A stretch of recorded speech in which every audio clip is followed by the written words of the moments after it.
Hello and welcome to UMTV News. I'm Billy Brightman. And I'm Angela Safone. Thank you for joining us. The FBI says it's investigating what appears to be an attempted assassination of Donald Trump. It happened Sunday at the Trump International Golf Club in West Palm Beach, right here in Florida. The former president and current Republican presidential nominee was not harmed. For the second time in 2 months, former President Donald Trump is the victim of an apparent assassination attempt. So I don't think this is the last we'll see of crazies out there trying to do this. Sources say that Trump was moving between holes 5 and 6 at his Florida golf club when the gunshots went off. I'm focused on finding out how he knew Trump's movements and where he was. According to the Palm Beach County Sheriff, a secret agent spotted a rifle barrel sticking out of a fence 300 to 500 yards away from Trump, and agents fired at a man in the bushes along the perimeter. How was the outer perimeter? How was this shooter able to get to that outer perimeter, an area that should have been identified as a vulnerability previously? Sheriff Rick Bradshaw says the quick thinking of a witness helped officers quickly apprehend a suspect. Fortunately, we were able to locate a witness that came to us and said, hey, I saw the guy running out of the bushes. He jumped into a black Nissan, and I took a picture of the vehicle and the tank, which was great. Law enforcement sources identified the person detained as 58-year-old Ryan Wesley Routh. Arrest records suggest that Routh has a history with firearms and law enforcement run-ins. An active Ukraine supporter and Trump critic, law enforcement says he was found with an AK-47 style rifle with a scope. It is unclear if he has an attorney. The acting U.S. Secret Service director is coming to Florida as a part of this investigation into the latest assassination attempt on former President Trump. Additionally, Florida Governor Ron DeSantis has made it a mission to punish the lead suspect for his alleged actions to harm former President Trump. So I think it's really important for the people of Florida, but also for our country, that we pursue the most serious charges that are on the books to hold this guy accountable. The suspect has reportedly criticized Trump online multiple times on X.com and has a history with the law. Schools in Springfield, Ohio have reached more than 30 bomb threats since last week. This comes after Trump made claims at the presidential debate that immigrants in the city are eating pets. 2 elementary schools are relocating students after email threats. Ohio Governor Mike DeWine says he is sending 36 state troopers to sweep Springfield City school buildings. He will also send in bomb-sniffing dogs. But some residents are still worried. Yeah, it scares me. I have all my nieces and nephews in school. I'm scared. I don't think they should be going to school at all. Not until this is over with. Those threats to the city. DeWine says the threats are all hoaxes, but it is better to be cautious.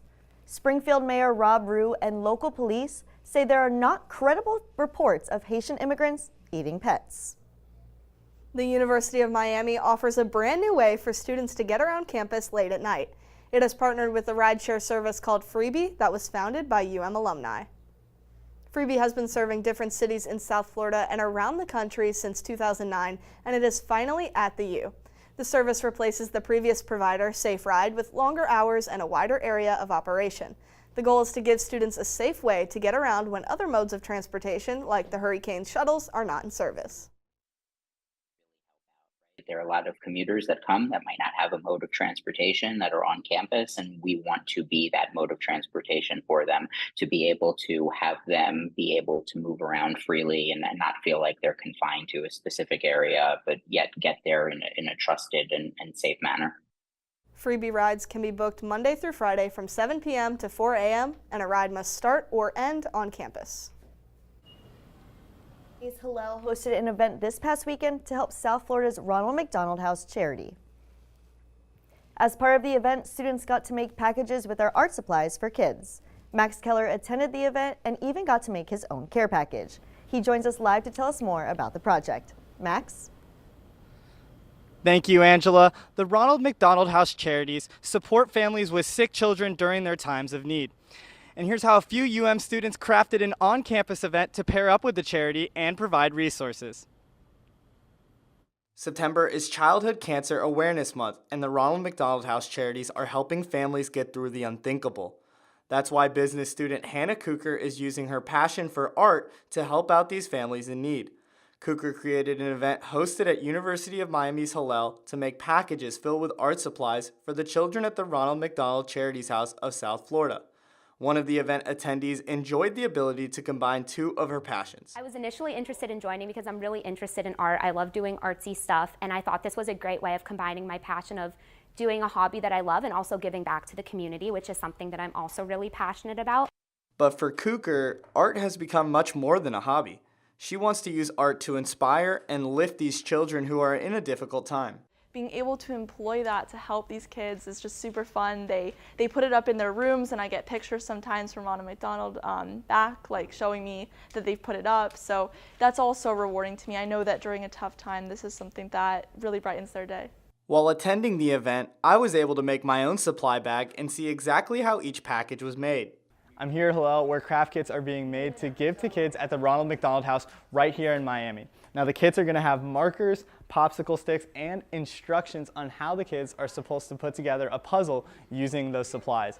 Each bag is also going to have a card that will have English and Spanish for those who don't have English as their first language. Now that the packages are made, Rodman and Cooker will both get to visit South Florida's Ronald McDonald House in person to help instruct the kids on how to make their puzzles.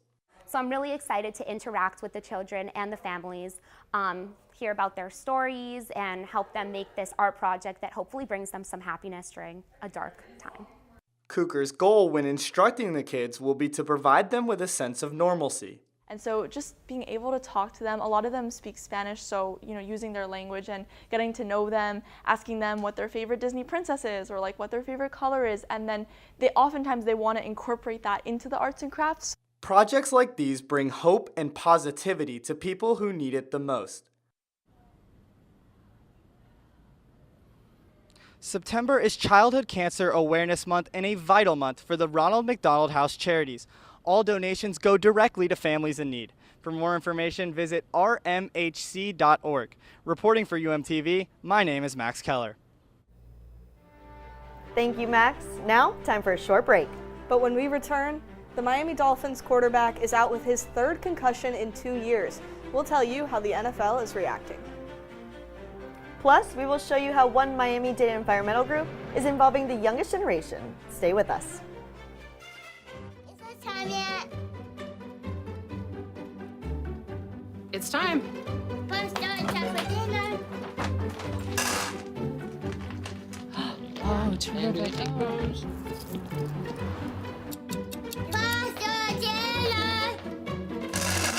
Donating pet food is one of the many ways you can help families in your community. Pets and people belong together. Learn more at petsandpeopletogether.org.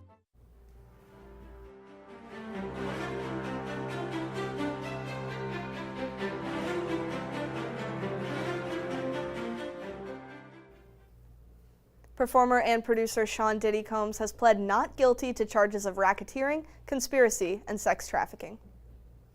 According to the federal indictment, Combs engaged in a pattern of physical, verbal, emotional, and sexual abuse of women.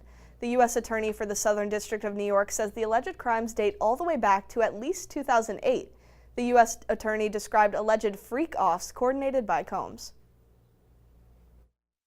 As alleged, Combs used force, threats of force, and coercion to cause victims to engage in extended sexual performances with male commercial sex workers, some of whom he transported or caused to be transported over state lines. Combs allegedly planned and controlled the sex performances, which he called freak-offs. Federal prosecutors are asking for Combs to be kept in custody, concerned that he is an ongoing threat. If found guilty, Combs could potentially get a 15 years to life sentence. Miami Dolphins quarterback Tua Tagovailoa has suffered a concussion against the Buffalo Bills last week. He was able to walk off the field with the help of trainers. The concussion from Thursday night is now the third registered concussion of Tua's 5-year NFL career. In 2022, he was carted on a stretcher off the field and rushed to a hospital in a game against the Cincinnati Bengals. Tua's most current concussion and his future have been the talk of the two among the NFL athletes. I haven't witnessed anything like I've seen that's happened to him 3 times. Scary. You can see right away the players' faces on the field. You can see the sense of urgency from everybody to get Tua help. I just think at some point, he's going to live longer and he's going to play football. Take care of your family. Tua is now in concussion protocol and has not made any statements about retirement. One Miami-Dade organization is taking a different approach to cleaning up our environment. For more on the topic, reporter Kayla Butter joins us live to tell us more. Kayla? Groups all over the world engage in environmental change, but Turtle Team's efforts look just a bit different. I had the opportunity to volunteer with the organization to see what they were all about. Most 10-year-olds prefer to play video games or watch TV in their spare time. But Olive Newcomb is different. In her spare time, Olive goes out and cleans the mess that others leave behind.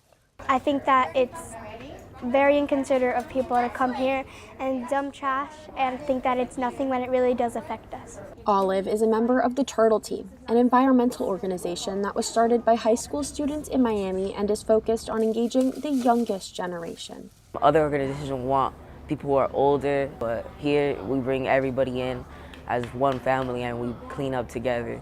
Turtle Team was created in 2020 to give students a way to earn service hours during the pandemic that forced people to stay home. But with the COVID-19 restrictions behind us, the organization now hosts monthly cleanups to get the Miami-Dade children involved. The children of today are faced with a higher threshold in order to get into college. They have to be super students, they have to be athletes, they have to be scholars, they have to have tons of community service hours. So we help them with that. In the past few years, Turtle Team has expanded, giving more opportunities to students through their ambassador program, a program that now has 67 members. They grab the flyer or whatever information we want to share, and then they just share it amongst their peers within Lightning. When Turtle Team comes out to these parks to clean up, they're helping our environment, but they're also giving their student volunteers the opportunity to learn valuable skills while interacting with their fellow peers. If you put a bunch of teenagers together, and as long as what you're doing with them is something healthy and clean, fun, they have fun. Just put them together and they have fun. And even cleaning up the environment, they do have fun. And most importantly, Turtle Team has allowed for even its youngest volunteers to feel like they're a part of saving our environment. I love to see that every time I come here it gets at least a little bit cleaner, and it makes me feel good to know that I'm... The Turtle Team is always looking for new volunteers. To get involved, visit their website at theturtleteam.org. Reporting live for UMTV, I'm Kayla Butter. Newest internet sensation taking this world by storm is a 2-month-old hippo named Mudang. She may be small, but she has a big personality. Zookeepers at the Khao Kihau Open Zoo in Thailand started uploading videos of her daily life on social media, and they went viral. Mudang loves running around and chomping on fruits under the sunlight. Zoo officials say they have seen a 30% increase in visitors since the spunky hippo became a hit. And that's all the time we. Oh, the hippo. We have more time to talk about this hippo. We cannot. We have to. Yeah, we can't dismiss this. Absolutely. Because I need to go on TikTok and watch all the videos of this hippo because it's actually adorable. Oh, I can tell you, I've seen some of those videos. I've never seen a hippo little nibble on somebody's knees before, but it's actually the cutest thing you've ever seen. I want to go feed it. I want to go like pet it. Oh yeah, Let's go. I bet you it feels like this. smooth, you know? Oh, I don't know, maybe a little wet. Maybe. And that's all the time we have for on this week's episode of UMTV News. We'll see you again at the same time next week. Have a great day.